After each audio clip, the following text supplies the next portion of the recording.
When you look at this painting, you would assume that it was a European master who's painted it. At least that's what I thought when I first came across Spoliarium. Welcome back to the series where I introduce you to Asian artists that the West does not talk about enough.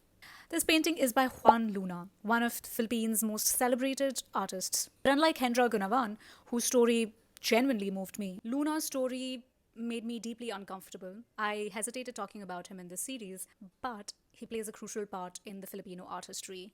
And it's important that we talk about him, honestly. For those of you who didn't know, Spain ruled over the Philippines for about 300 years, and Luna was a major figure in the propaganda movement against the Spanish colonial rule. What was the propaganda movement? Propaganda movement was a late 19th century reform movement that was mostly led by educated expatriates living in Spain. They were called the Ilustrados. It was called propaganda not in the modern sense of fake news, but because they were propagating ideas, writing, lobbying, and publishing arguments for political reform. This movement is celebrated because it reshaped Filipino identity, it awakened nationalism, and inspired the revolution. When Luna won the gold medal in Madrid in 1884 for Spoliarium, it was the first time a Filipino artist, a colonized subject, defeated European artists on their own stage.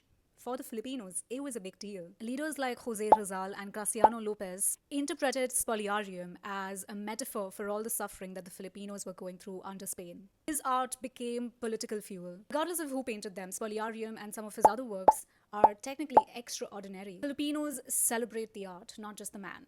And truly so, because he's one of the few Asian artists who had truly mastered the European academic style at that time. I mean, again, I would say this, when I first saw Spoliarium for the first time, I thought it was a work of a European painter. The reason why I'm not a big fan of his is because he was abusive. While living in Paris with his wife and kids, he would accuse his wife of cheating on him with a French man, something she denied, and he would beat her up during his jealous rages. In one of his fits in 1892, he shot and unalived his wife and his mother-in-law. He was acquitted under the idea there was a crime of passion, a verdict that reflected colonial era patriarchy and the way laws at the time overwhelmingly protected men. It is said that the court dismissed the case in just one day. He is honored as a national artist in the Philippines, a revolutionary era figure, a painter that is considered a national treasure. But he is not held up as a moral hero. He is held up as a cultural and artistic one with full awareness of his shadow. The same way the world still studies Caravaggio, who was a murderer, and Picasso, who was abusive as well.